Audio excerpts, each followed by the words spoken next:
Ali se achou a desaparecida peça. Um rapazote perdeu um anel que lhe fora dado, e, por mais que diligenciasse, não o encontrou. À noite, sonhou com o anel, porém, de modo tão vago, que, ao despertar, não se lembrava mais. Na noite seguinte teve mais preciso sonho, e viu o anel sob um balouço onde, às tardes, costumava brincar, e ali o reouve. Certo jardineiro, incumbido de levar à cidade uma bolsa, com 5 libras e um guinéu, moeda de ouro, inglesa, valendo 21 selins, perdeu-a, e não a reencontrou, desesperando-se, principalmente porque o caminho era muito transitado. À noite, sonhou que, retornando à cidade, em certa rua, esmagava a bolsa sob os pés e o guinéu saltava para fora, enquanto que as libras permaneciam dentro dela. Encaminhou-se à rua indicada, e achou a bolsa, tal qual fora vista no sonho. A senhorita Simons sonhou certa noite haver perdido um alfinete na cinza. Na manhã seguinte, procurou na cômoda, mas ali não estava, e sim na cinza da lareira. O Sr. Berlioz recebeu importantíssima carta e a perdeu. Procurou durante todo o dia, por todo o aposento onde supunha havê-la colocado, e, à noite, sonhou divisá-la em determinado recanto do mesmo aposento, onde afinal a descobriu. São todos casos de criptomania, de reavivamento da memória, no estado de sono. E assim se explicam os problemas resolvidos em sonho. O Sr. Ayres, egrégio artista, dando lição de geometria a seus filhos, chegou à figura 3 do problema de traçar uma reta sobre um plano, e não pôde citar mais do que 2 casos, mas, à noite, viu lucidamente uma figura geométrica, com o título de figura 4, que dava o 3º caso e a solução do problema. Um tesoureiro, o Sr. Davey, cometera um erro nas suas contas, e, inquieto, durante algumas semanas não conseguiu encontrá-lo. Certa noite, sonhou que refazia materialmente no papel todos os cálculos, e encontra o engano. Pela manhã, o sonho é completamente esquecido. Até aqui é fácil a explicação. Como explicar, porém, os casos seguros de noções de coisas completamente ignoradas, e os de previsões, em sonho, da data da própria morte? Amiga da senhorita Corleton, de nome Morris, faleceu. No dia seguinte, sonhou Corleton com a defunta amiga, que, então, lhe anunciou viria avisá-la 24 horas antes do seu decesso. 40 anos depois, a senhorita Corleton, que se encontrava em estado de perfeita saúde, sonhou com a extinta amiga, anunciando-lhe a morte, que sobreveio, de fato, 24 horas decorridas do sonho. A senhorita Arabella Barrett viu, certa vez, em sonho, sua irmã, já falecida, a qual lhe predisse a morte dentro de um lustro. Sem grande cuidado tomou nota da data, e, 5 anos depois, no dia exato, morreu. E certo que, nestes casos, devemos admitir nos sonhos uma potência inexplicável. O Sr. Peterson, interessado nas minas de Bengala, descobriu certo dia vultoso desfalque na caixa, sem que o pudesse entender. À noite, sonhou ouvir chamar por um tal Babou. Desperto, perguntou a um compatrício se sabia quem era Babou, e, pouco a pouco, veio a saber que era esse o ladrão. Um juiz devia decidir entre 2 litigantes. Um dos sócios era falecido, e o que restava pretendia ser credor, enquanto que o herdeiro dizia o contrário, ser aquele devedor. A pendência era verbal, pois o contrato estava redigido no idioma de Bengala, desconhecido dos demais. O juiz sonhou, à noite, que em livro particular de um dos litigantes, livro que jamais avistara, encontraria notícia desses fatos. No dia seguinte, fez que lhe trouxessem o livro, e nele verificou a página indicada no sonho. Certo inspetor ferroviário, encarregado de extensa secção, com pontes, túneis, etc., sonhou ouvir uma voz que, por 3 vezes, lhe gritou: "Olha a ponte." Descendo a inspeção, nada encontrou de anormal, porém, na manhã seguinte, em mais detido exame, verificou que os pilares se achavam escavados pela ação da água. O Sr. Alvin Darwin sonhou estar em uma rua onde existiam duas portas, contíguas, próximas de sua residência, das quais viu saírem 4 contrabandistas que o golpearam, pelo que gritou alto, a ponto de acordar a hispana, que o despertou. Pouco depois, readormeceu e viu, no mesmo local, em vez dele, 2 de seus empregados contra os quais os contrabandistas atiravam pedras. Esta última cena era realidade. O Sr. William Bunn, certa noite, despertou, cerca de 22 horas, dizendo que algo desagradável ocorria em sua casa de campo, e queria ir lá. A esposa dissuadiu, porém, ao termo de 1 hora, não se pôde conter, e rumou para o local. Encontrou o estábulo destroçado e lhe haviam roubado o cavalo. Esse mesmo senhor sonhara, 20 anos antes, com a morte de seu genitor, o que ocorreu 10 dias depois. O Sr. Brigton era capitão de navio. Porque o tempo era bom, foi dormir. Ao amanhecer, sonhando, ouviu uma voz que lhe gritava: "Cuidado! Cuidado! Estás para afundar!" Despertando, obsessionado pelo aviso, mesmo meio despido, correu à ponte de comando, porém, o mar estava em calma e não se observava qualquer anormalidade. Regressou, para vestir-se, mas, continuando a voz a persegui-lo, subiu de novo a ponte de comando, e, fixando-se na direção da voz, divisou, distante, enorme embarcação, navegando a todo vapor, que teria seguramente abauroado seu navio. Esse mesmo navegante, certa vez, estando no mar, sonhou ver 2 monstros cefo, que volteavam na corda que prendia a âncora e a tocavam com o dedo, queimando esse ponto a cada contacto, e por isso o navio dentro em pouco ficou à mercê das ondas. Despertando, sobressaltado, foi à ponte, e constatou, com efeito, a ruptura da corda da âncora. A este, podemos acrescentar os casos recentes de sonhos, um com visão à distância, e outro com premonição, controlados pelos tribunais de Chicago e pelo fisco de Chicago e Turim. A senhorita Loganson, de 19 anos de idade, estando em Chicago, viu, em sonho, assassinar seu irmão Oscar, agricultor em Marengo, cidade situada para além de 80 quilômetros daquela, e por muitos dias insiste em acusar dessa morte a um cultivador seu vizinho. A princípio não se lhe prestou atenção, mas, afinal, concordaram em que fosse expedido telegrama, cuja resposta foi: Oscar desaparecido. Então, a jovem partiu com o irmão para a feitoria de Oscar, com alguns agentes de polícia, e lá os conduziu diretamente à casa de um tal Bedford, que estava fechada, e foi arrombada pelos policiais. Na cozinha descobriram-se rastros de sangue, mas a senhorita Loganson não se deteve e rumou imediatamente ao galinheiro, de solo empedrado. "Aqui está enterrado meu irmão", disse ela. Os agentes policiais ponderaram que o empedrado apresentava indícios de não haver sido movido desde a construção do galinheiro, mas, dada a insistência e intensa agitação da jovem, aqueceram em proceder à escavação.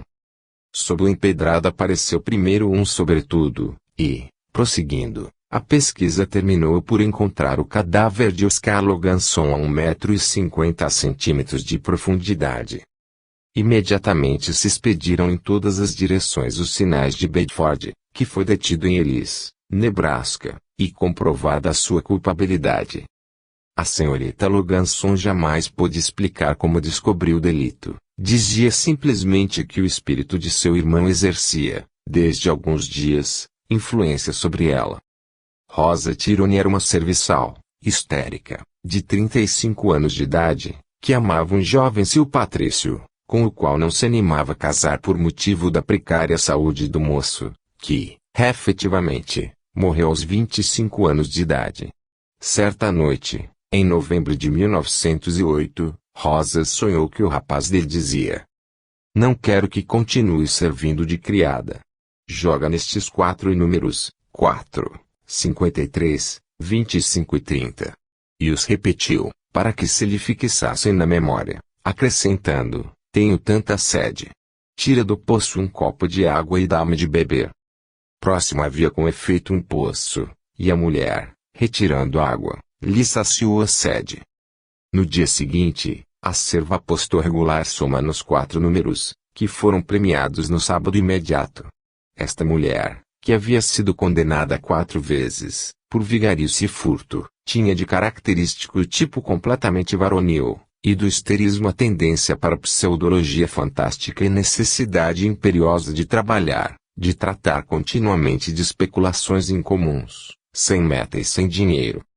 Ainda os furtos e espertezas eram fruto da pseudologia fantástica, pela qual se considerava de posse de dinheiro sem ter um níquel no bolso. Costumava vangloriar-se de possuir casas, terrenos, e até tratou de os adquirir, como se tivesse posses. Ano e meio antes do sonho profético, teve uma premonição, desse mesmo amante, em que lhe foi predito que chegaria a ser rica. E um fenômeno que algumas vezes se nota na epilepsia, um histerismo completo, sem estigma somático.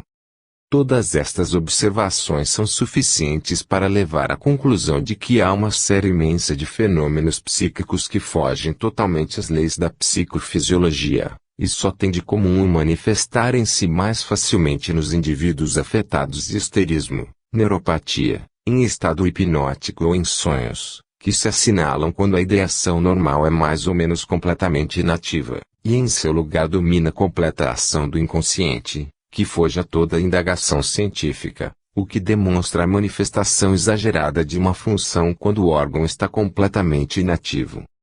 5. Fenômenos físicos e psíquicos com os hipnotizados. De resto, todos ou quase todos os fenômenos que oferecem os hipnotizados me parece saírem das normas da fisiologia e da patologia, para entrarem nas do ignoto. Damos os resultados de algumas investigações especiais a este propósito. Memória. Os fenômenos da memória são, entre todos, os que mais me surpreenderam, pela singular variedade individual e ocasional nos meus hipnotizados. Não obstante seja a inteligência obscurecida nos estados hipnóticos, é curioso notar que a memória se torna, algumas vezes, maravilhosa. Assim, tendo enumerado a Sherlock, jovem estudante, hipnotizado, 12 grupos de cifras, ele me repetiu, depois de meia hora e pela ordem, os 6 primeiros grupos, com um erro apenas. Ele ignorava o alemão, e, apesar disso, lhe ordenei ler uma linha de autor tedesco e reproduzir, depois de algum tempo, meia hora, na ardose, a linha lida, e ele a escreveu, ou melhor, a reproduziu tal como se achava escrita, em caracteres góticos, com apenas 3 enganos em 60 letras. Fechado o livro, soube, à minha ordem, encontrar a página e a linha que havia lido meia hora antes. Verifiquei a observação de de Boelf de que a memória de um sonho provocado se conserva no indivíduo, desperto, se tiver na mão um objeto relacionado com o sonho. A Sherlock. Fiz escrever um trecho de música, sugestionando-lhe a ideia de que era Rossini, e, desperto, enquanto escrevia, lembrou de pronto, e quando lhe fiz crer que fumava um charuto, era um bastãozinho, e que com ele furasse um lenço, despertou enquanto fumava hipoteticamente. Jamais comprovei que a ordem de conservar a lembrança do ato executado no sono conseguisse chegar a esse resultado. Notei, algumas vezes, que, sem ordem e sem interrupção, no melo do ato, se mantinha uma recordação crepuscular. Por exemplo, ele, a quem se ordenara que fosse boa mãe de família, que, em carta, dava excelentes conselhos a uma filha imaginária, quando se lhe menciona a carta, afirmou parecer-lhe ter sido pai e não mãe. Sugerindo-se-lhe que fosse menina em que sabe escrever mal, escreveu pessimamente na ardose, com mão trêmula, de criança, para fazê-lo, esticou-se, ele que era de elevada estatura, querida mamãezinha dá-me dinheiro porque hoje fui boa. Clement. Disse, ainda que desperto no preciso momento em que terminava a carta, lembrasse apenas de que escrevia. E pois, notável a transformação da personalidade que se afirma no conceito quanto na caligrafia. Assim, sugerindo a qual, que era Garibaldi, escreveu uma ordem do dia, de caráter vibrantíssimo e enérgico e com tom enfático. Soldados. Hoje esperamos prodígios de valor. Garibaldi. E empunha, para ir ao combate, uma bengala, que se lhe fez crer ser uma espada. Desperto, no momento, recorda ter uma espada na mão, em vez da bengala, porém não de ter sido Garibaldi, e não perde a personalidade.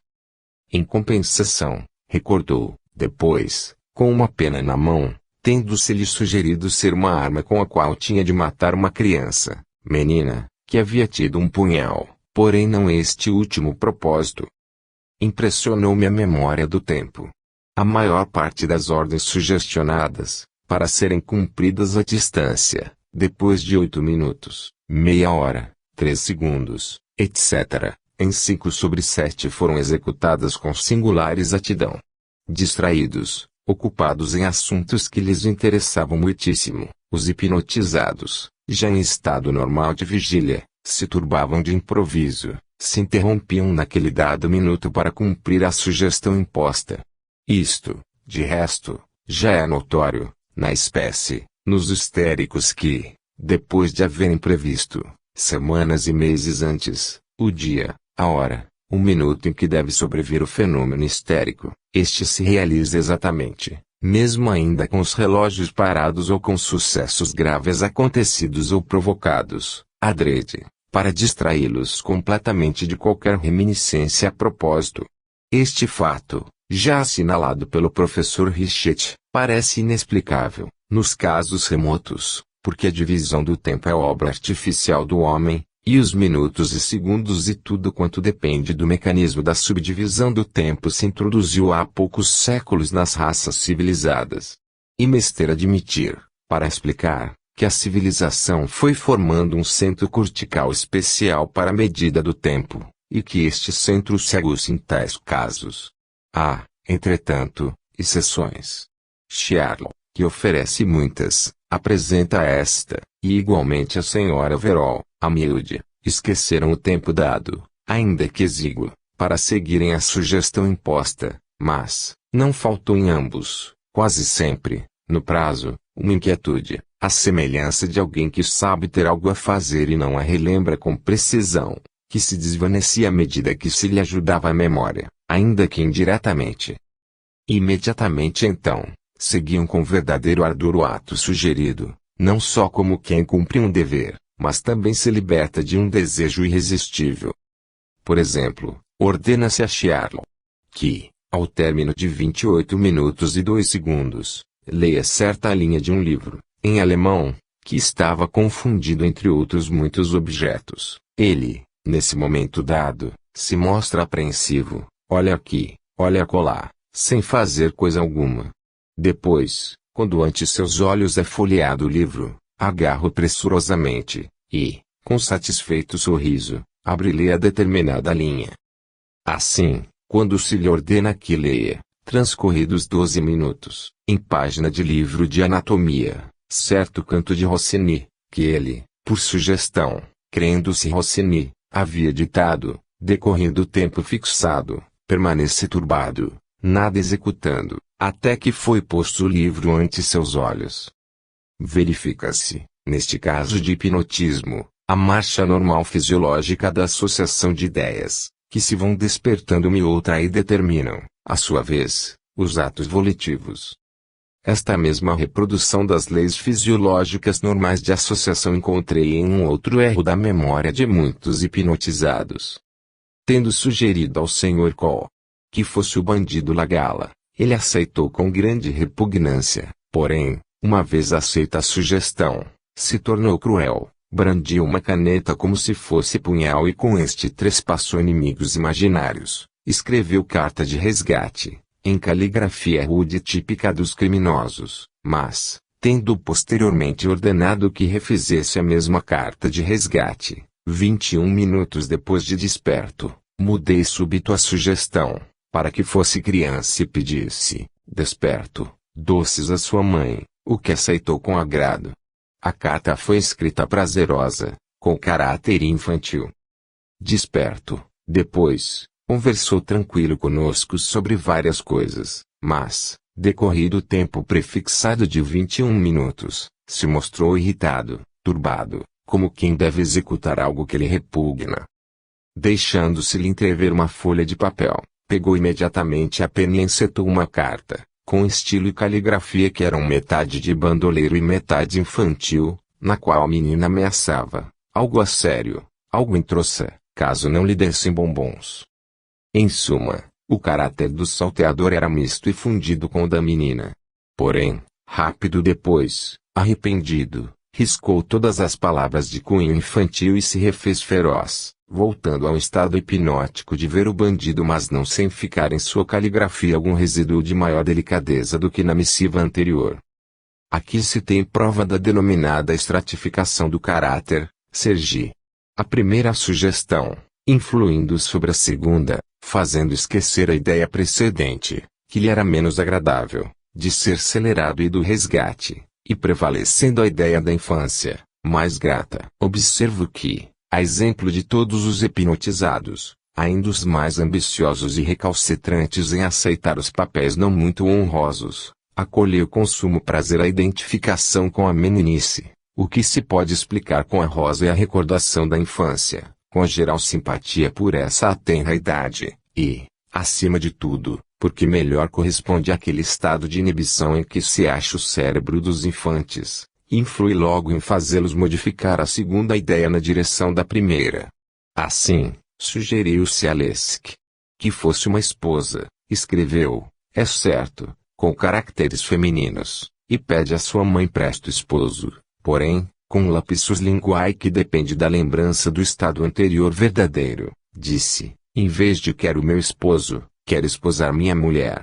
O mesmo acontece quando se provocam novas sugestões também com mutações de movimentos musculares, assim, havendo franzido a histérica veia o músculo supraciliar direito, se lhe suscitou a ideia dolorosa de que uns garotos brigavam feramente na praça de São Carlos, mas, depois, estirando o músculo risório, a alucinação tétrica se mudou para cômica, pois os ditos rapazios se mostravam mutuamente o baixo das costas.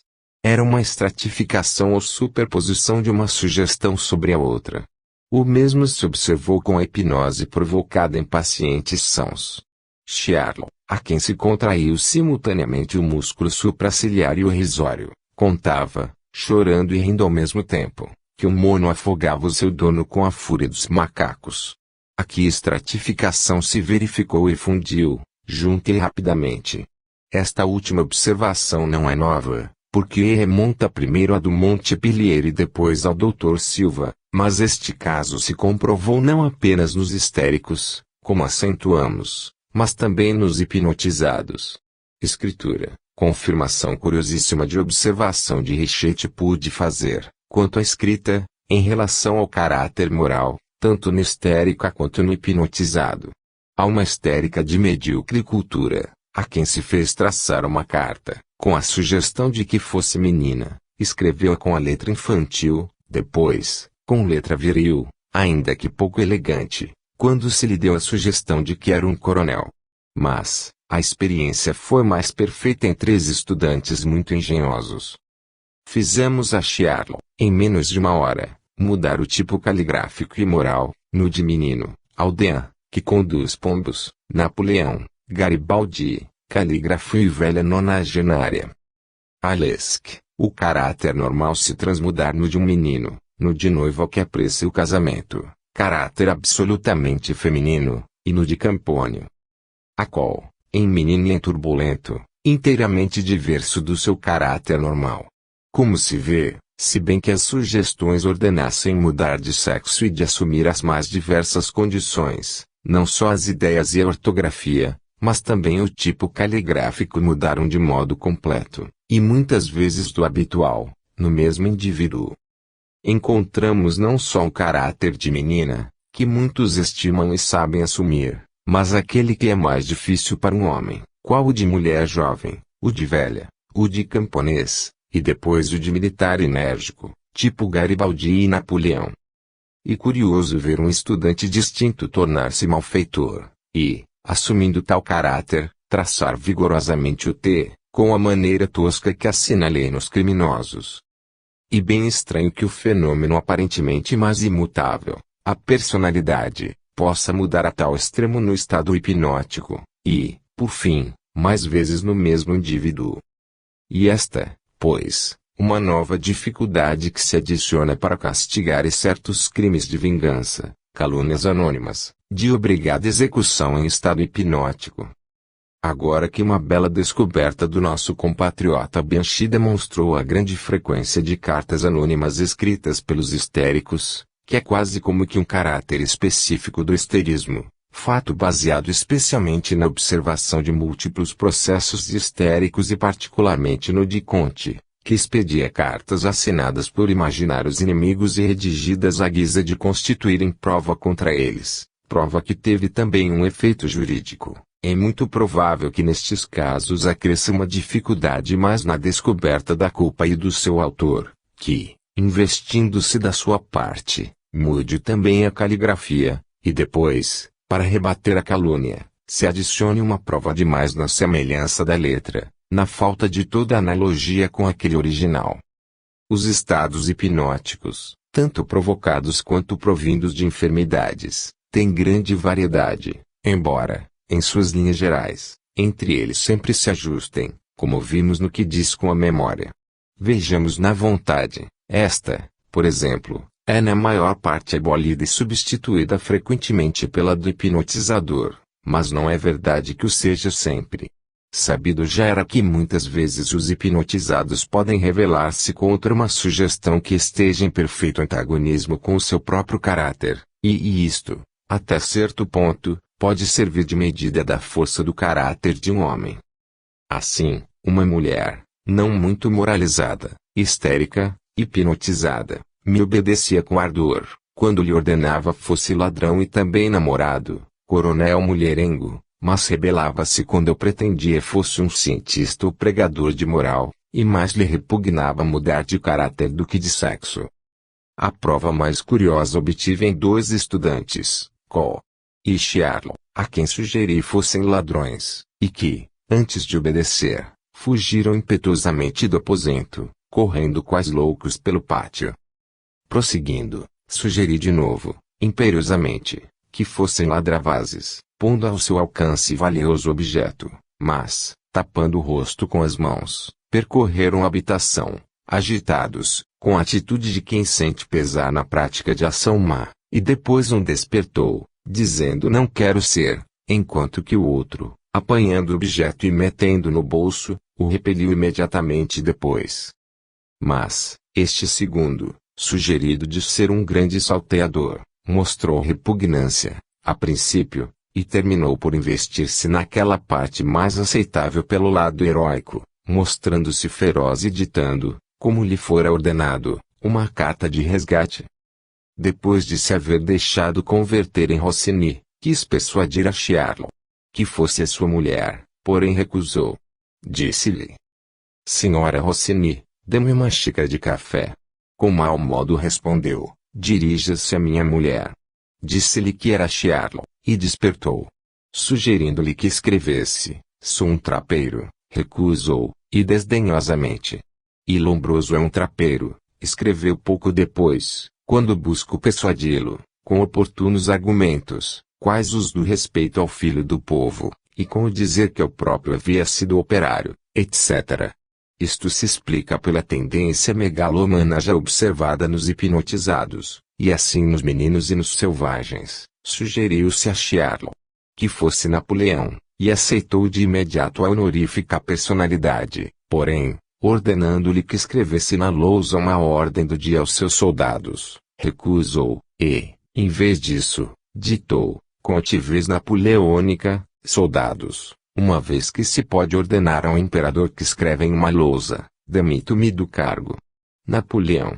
O mesmo estudante possuía a singularidade de despertar imediatamente, quando as sugestões eram em completa oposição ao seu caráter, ou absurdas, aceitava, tal qual teria feito na vida comum, justificando aquelas menos absurdas que não repugnassem ao seu caráter.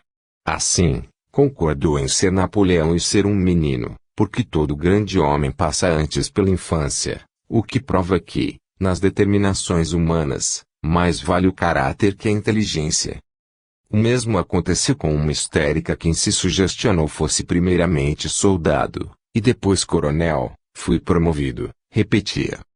Um estudante, Lesk, paciente sugestionabilíssimo a quem tentei convencer fosse menino, de 7 anos de idade, e depois mãe, quarentona, inquietou-se, levou as mãos ao rosto, confundido, e obstinou-se a ser a criança, o que já vimos sempre aceito por qualquer jovem bem-nascido.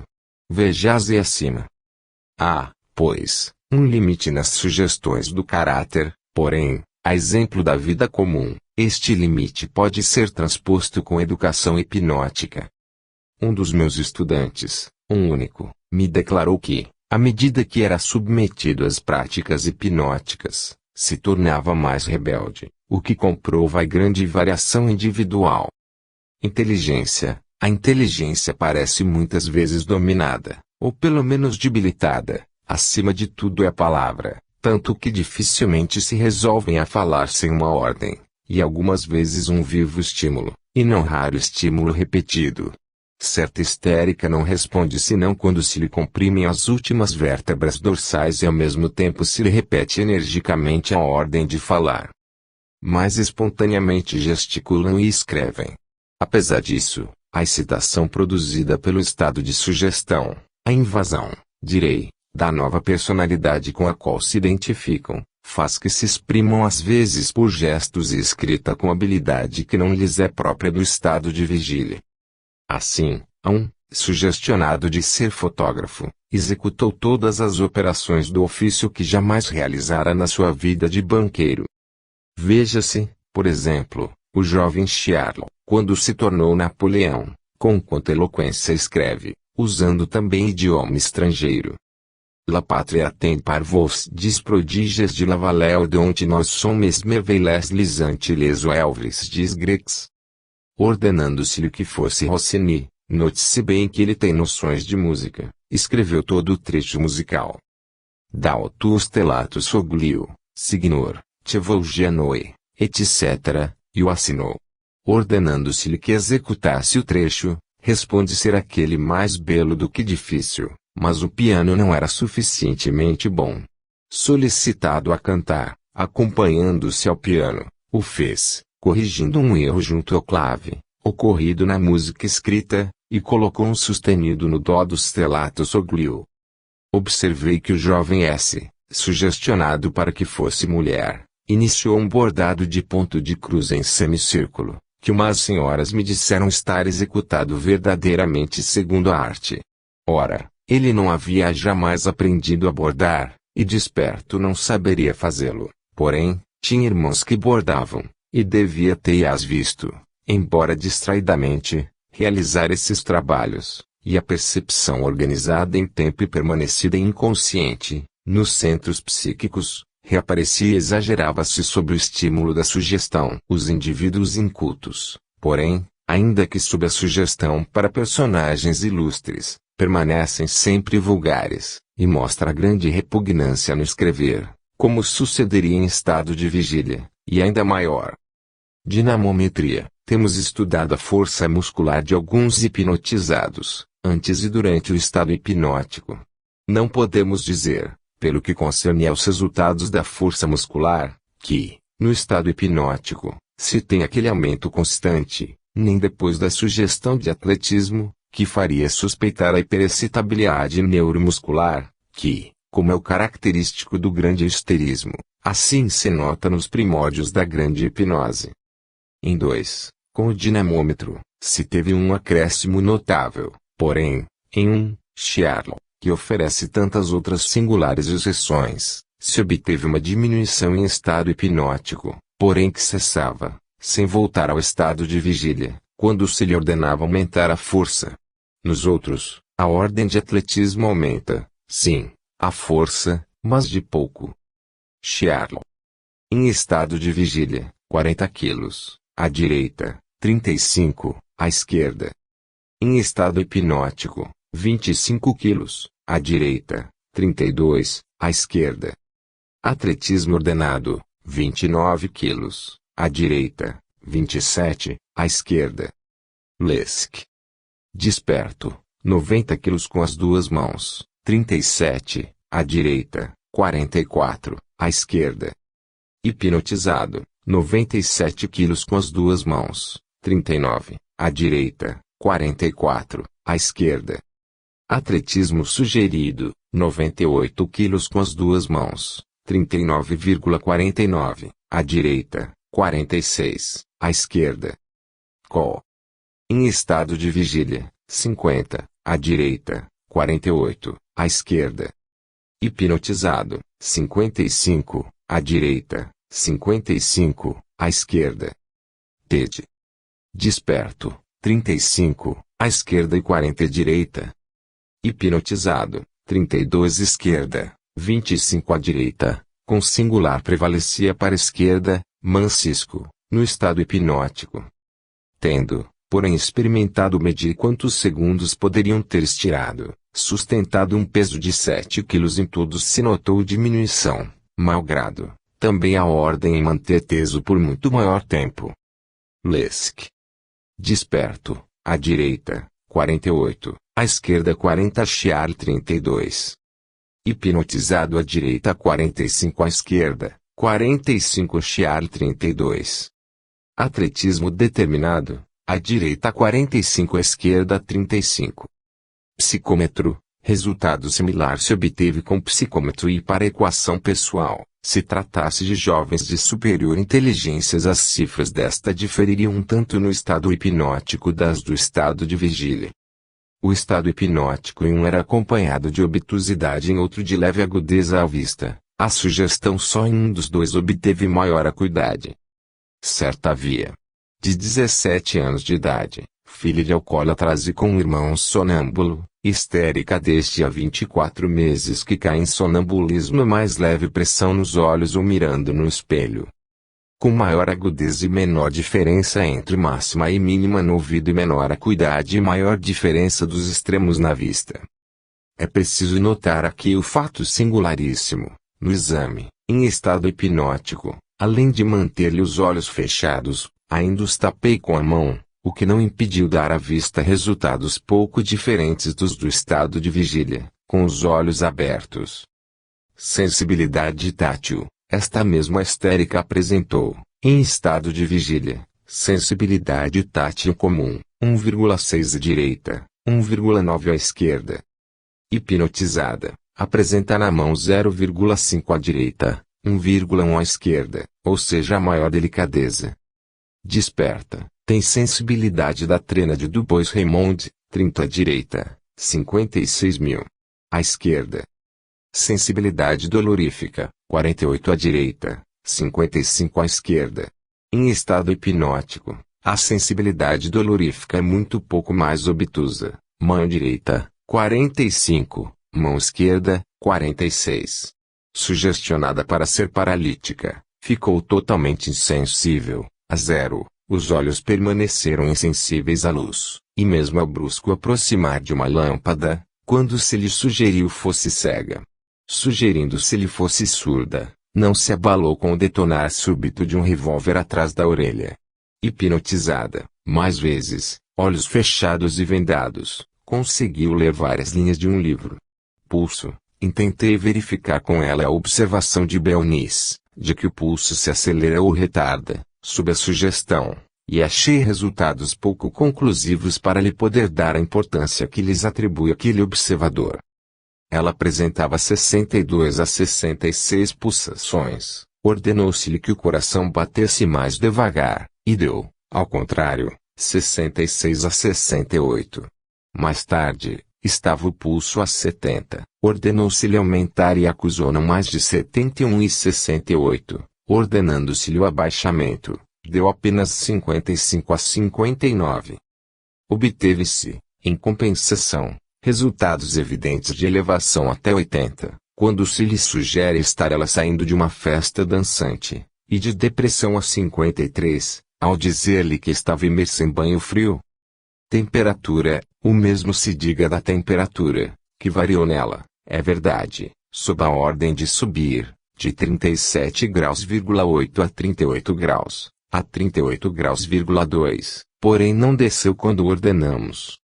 Além do que moço mostrou, como veremos, a frequente mutação sob emoção, notei que o estado hipnótico, com muita frequência, é acompanhado de aumento de temperatura sem causa especial.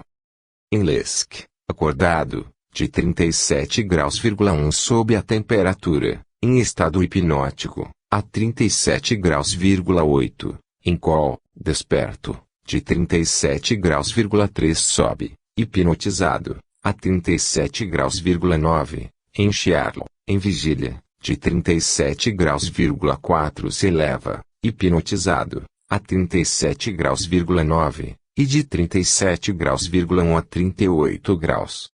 Medicamentos. Verificamos, em um só caso, em 7, a observação de Burrow, Burot e Richet sobre a sensibilidade aos medicamentos nos hipnotizados. E sabido que eles provaram isto que, aliás, haviam pressentido, há muito tempo, os homeopatas, a influência dos medicamentos à distância. Um frasco de tintura de cantárida, bem tapado, posto sobre a mão, provocou em Vitorina M fenômenos e gestos eróticos muito acentuados, os quais, na mulher R, eram de tal ordem que não se podem descrever. Outro vidro, igualmente fechado da mesma forma, com álcool puro, nelas provocou sinais de embriaguez, com arrastamento da palavra, movimentos incertos, etc. Um marinheiro, que não se tubava ingerindo pequena quantidade de álcool e de cloral, uma vez hipnotizado, caiu em embriaguez, no sono, apenas com o contacto do álcool e do cloral. Certa mulher histérica, em cujas mãos se colocava uma garrafinha com solução de morfina em água de louro cereja a 2%, caiu adormecida, e com alucinações aprazíveis, alusivas à sua família. Trocada a garrafinha por outra, com valeriana, excita-se desde logo, e protesta que a mão lhe queima, acalma-se, porém, com um tubo de cloral. Um frasquinho com álcool lhe produziu alucinação de ver animais ferozes. Em uma histérica, submetida em estado de sonambulismo à ação de tubos selados e que continham 35 agentes medicamentosos, por detrás da cabeça, ora na nuca, ora em uma ou outra orelha, Luiz revelou que a mesma substância podia produzir diversa expressão na fisionomia, conforme fosse aplicada à direita ou à esquerda. Um vidrinho de jaburandi produz salivação abundante e copiosíssimo suor.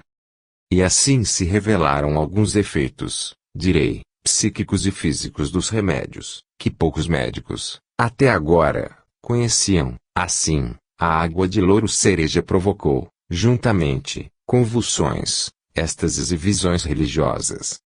O álcool etílico produz embriaguez alegre, o amílico embriaguez furiosa, a pilocarpina determina a sacarificação da saliva, o que era inteiramente ignorado antes pela ciência, assim excluindo, ao menos nestes casos, a ação sugestiva. E este método serve também para a cura dos acessos convulsivos violentos. As contrações histéricas desaparecem sob o contacto de tubinhos fechados, com valerianato de amoníaco. E idênticas histéricas, Luiz viu diminuir o número de acessos com a simples aplicação, à distância, de um tubo de brometo de sódio. Em Sherlock, coloquei, de trás da nuca, um saquinho com um centigrama de quinina, dentro de estojo de papel, acusou imediatamente zumbido no ouvido, sabor amargo na boca, renovando a experiência, com outro envelope, revelou os mesmos efeitos. O fato, de resto, não é novo de todo, porque os homeopatas, tão beneméritos dos estudos em matéria médica, haviam assinalado, de há muito, a ação dos remédios à distância, nos sons de nos enfermos, e sabem todos de que modo o ímã, a uma certa distância, pode influir na cutis. O homeopata Bikshman demonstrou que muitos, por terem na mão uma garrafa com tampa esmerilada, cheia de mercúrio, sofreram, depois de algum tempo, fenômenos mercuriais. 6. Polarização e despolarização psíquica. Entre os tantos fenômenos estranhos, ou pelo menos insólitos na vida fisiológica, e que no entanto se apresentam frequentemente no estado de hipnose, há aquele que Ferre e Binet denominam polarização psíquica, pelo qual o ímã, aplicado depois da sugestão, inverte a disposição de ânimo sugerida ao paciente desperto. A senhorita X, Bianchi e Sommer sugeriram, Faremos um passeio recreativo em trem, neste esplêndido dia de abril, e nos divertiremos. O rosto da paciente expressou satisfação, e ela se ergueu e dispunha-se a caminhar. Nesse momento, se lhe aplica o ímã na cerviz, a meio centímetro da epiderme, e imediatamente se conturba e detém. Que ocorre? Perguntamos. Um desastre ferroviário, trem desmantelado, impossível seguir. Outra sugestão, estamos em Posilipo, o mar é calmo, prateado de esplêndida lua. Eis uma barca, desçamos. A fisionomia se alegra ante o espetáculo encantador, e fez o gesto como que para entrar na embarcação. Aplica-se-lhe o ímã, e advém perturbação profunda, retrocedendo, assustada. Que há? Interrogamos. A cena mudou. Naquele maravilhoso caleidoscópio do sonambulismo, estamos à beira de alto e perigoso precipício. Observei outros casos em que não havia inversão, e sim supressão ou mutação dos fenômenos sob o ímã, e os denominei despolarização. O mais singular foi aquele em que a aplicação de um polo do ímã suprimia a alucinação hipnótica, que o outro despertava.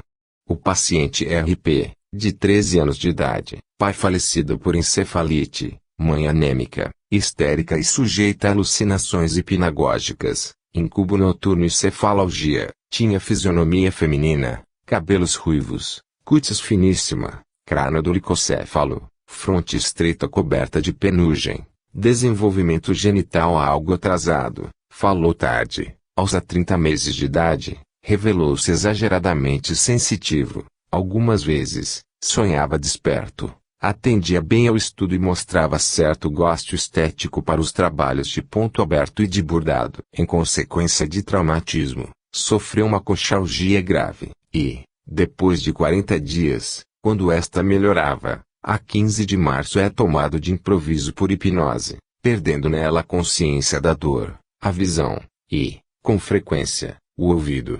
Este estado se manifestava mais facilmente às 8 horas da manhã e às 4 da tarde. Durava, às vezes, um segundo, outras vezes horas, e se acompanhava frequentemente de alucinações, nas quais vê ou sente coisas que lembram a luta de um certo robusto homem, com um débil adolescente, ou, então, cenas na África, sobre as quais leu em Júlio Verne, e expressava-se analogamente, por exemplo, falando de fuzilaria, estende os braços como se detonasse, e, ao imaginar o disparo, desperta assustado, ou, então, gritando-se-lhe ao ouvido, Ásia, responde, África, mas, acordado, também de imediato, não se recorda de coisa alguma. Durante o acesso, agita-se, declama em latim, canteia insensível à dor, tem transposição da vista, lendo, com os olhos fechados e vendados, o jornal, em voz alta, e joga xadrez, é sensível ao bronze, ao zinco e ao cobre, que lhe produzem dores, e ao ouro, que, ao contrário, lhe dá agradável sensação de calor, porém mais ao ímã. Em realidade, o acesso hipnótico, o delírio, etc., cessavam imediatamente, sob a aplicação dos dois polos do ímã, ou também com a do polo norte, enquanto que o acesso voltava súbito. Aplicando o polo sul, o ímã influía mesmo quando aplicado por sobre a vestimenta ou cobertas da cama, ou preso a um fio de ferro. Curado, cessou toda sensibilidade ao ímã. A importância que a ação polarizante, ou melhor, interruptora de um dos polos do ímã, e a ação oposta que apresentavam os polos do mesmo, não notadas até agora por outros, se não erro, exceto a Rochas. Mas, ação mais brilhantemente despolarizante com que, repito, entendemos uma ação diversa, porém não contrária à atual, foi obtida por mim e Otto Lengi, com 170 observações em 9 pacientes. E exatamente em 62% obtivemos franco efeito polarizante sobre alucinações e ilusões psicossensoriais, que mudavam, isto é, em sentido contrário. E nos 38% despolarização ou leves modificações. Nas alucinações psíquicas, a polarização aos sensórios teve, quase sempre, conformidade. Por exemplo, o vinho se tornava mais negro, o caldo insúcio e mais denso, e mais saboroso. Para bem compreender estas diferenças, valham alguns exemplos. Certo Mac, de 56 anos de idade, histérico em consequência de grande emoção, a quem se hipnotizava facilmente, caindo em estado cataléptico e depois em sonambúlico, recebeu a sugestão, em estado de vigília, de ver um anjo com asas verdes. Aplicado o ímã, o anjo se transformou em diabo, com asas vermelhas. Uma senhora ruiva, com vestido encanado, se converteu em diabo, conservando a mesma roupagem vermelha, polarizando-se assim a alucinação física, mas não a óptica. Fazendo ver a Amy, histérico, em estado hipnótico, uma fotografia de salteador, com aplicação do ímã acelerado se transformou em mulher, enquanto que a foto de um ganso não se transformou, mas desapareceu sob a ação do ímã. Polariza-se-lhe até a personalidade, pois, fazendo-se-lhe crer que era um bandido, o ímã o converte em honesto operário, e o revólver que tinha na mão se transforma em instrumento de labor. E podemos assim também lhe polarizar duas personalidades simultaneamente. Desse modo, pondo-lhe em uma das mãos um revólver e na outra um novelo, sugeriu-se-lhe fosse, por um lado o Gasparone, e, pelo outro, mulher. Aplicado o ímã sobre a nuca, pelo lado correspondente ao bandoleiro, se converte em campesino, e, pelo de mulher, se transformou em homem. As sensações alucinatórias nele não se polarizam, porém mudam. Uma flor vermelha, que lhe é mostrada em vigília, sob a aplicação do ímã se torna branca, e era uma rosa de cor encanada vivo, sugerindo-se-lhe que teria na mão, em vez de um copo com água, um de vinho de Barolo. Viu o tinto e o achou de bom sabor. Com o ímã, ele lhe soube amargo, água açucarada se tornou ácida.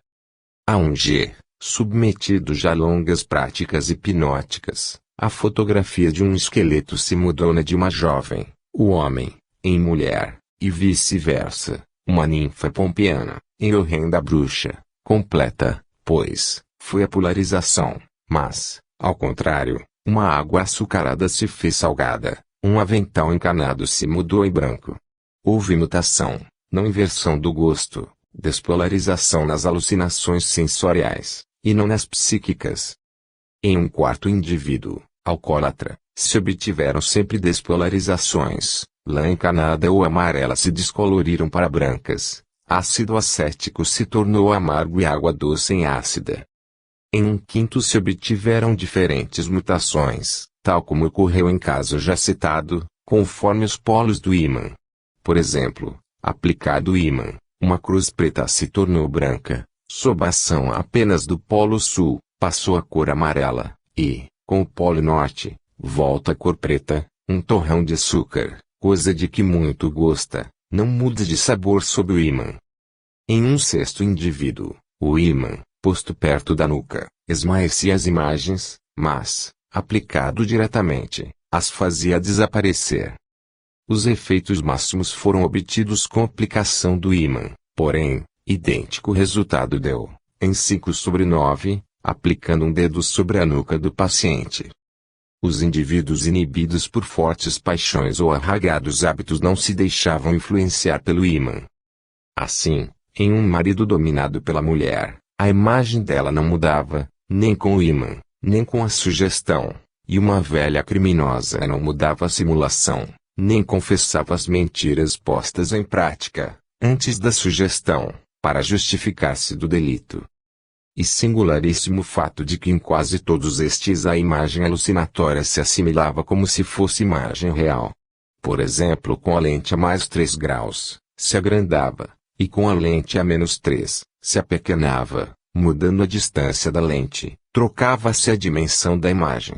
Sob a sugestão de ver um moscardo um pouco distante, dilatava-se a pupila de C, e a contraía à medida que a pretensa mosca se aproximava. Quando depois lhe era chegada a ponta do nariz, C fazia o gesto de repeli-la com a mão, e as pupilas, deixando de fixá-la, tornavam a dilatar-se, o mesmo, pois, como se, em lugar de uma alucinação sugerida, experimentasse sensação verídica. Isto se verificou 81 vezes em 96 observações sobre 4 pacientes. Fez ver a C, em estado hipnótico, Um espectroscópio não distinguiu as cores vermelha, amarela, verde e azul, com a disposição e extensão normal. Foram-lhe mostrados depois 3 vidros coloridos em vermelho, verde e azul separadamente. Aplica-se ao extremo anterior do espectroscópio um papel branco, sugestionando-se a se tratar-se de vidro encanado, e ele então vê o vermelho em larga zona, depois pequena faixa amarela, em seguida faixa verde muito escuro, depois uma porção que lhe parece azul escuro, o resto todo preto, e desenha por si mesmo o total deste modo: V, A, V, A, P. Sugestionando-se e depois para que aquele papel branco fosse verde, viu pequena faixa de encarnado escuríssimo, outra de amarelo escuro, uma grande verde claro e outra de azul escuro, assim, V, A, V, A, e na proporção para as outras cores. Sugestionando-se-lhe que um tubo fechado era um espectroscópio, viu igualmente os vidros coloridos como se olhasse nele, e ainda reviu os mesmos fenômenos com papel branco, quando se lhe sugestionou que eram vidros coloridos.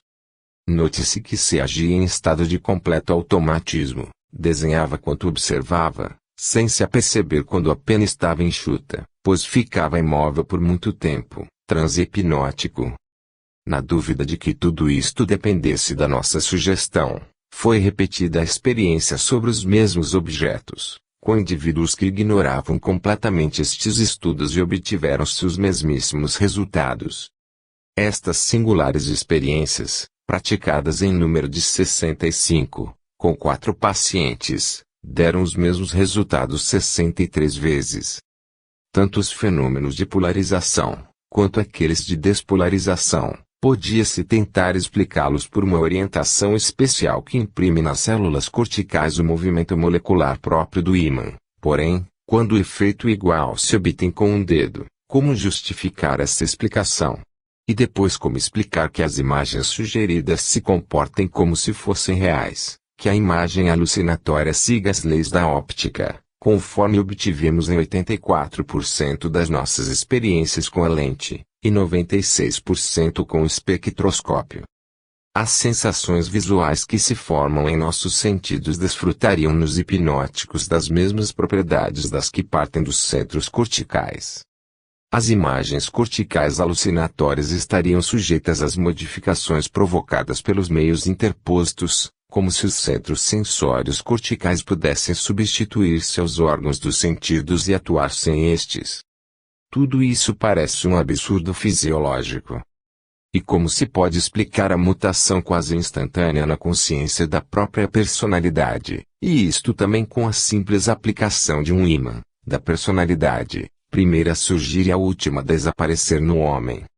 Também aqui, e assim na transmissão do pensamento e ainda na transposição dos sentidos, e mais nos sonhos premonitórios, ocorrem fenômenos que se acham em completa oposição às leis fisiológicas e que, sobrevindo no estado histérico e hipnótico, e graças a isto, quando, na desagregação da faculdade psíquica, prevalecem o automatismo e inconsciência, tudo nos conduz a admitir a existência de uma série de fenômenos que, carecendo de segura explicação, pertencem mais ao mundo oculto do que ao fisiológico. Parte 2. Espiritismo. Capítulo 1. Fenômenos espiríticos com Eusápia.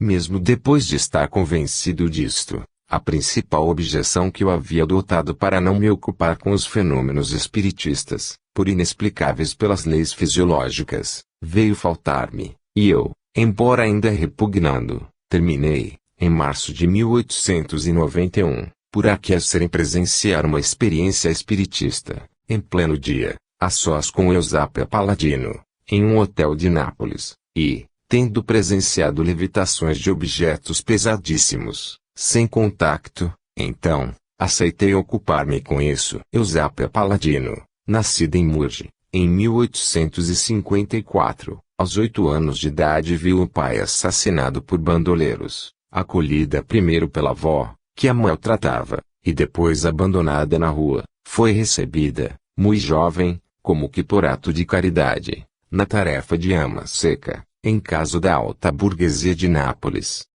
Desde a infância, Teve, sem que se pudesse explicar, aparições mediúnicas ou alucinações, e assim ouvia pancadas rapes, nos móveis.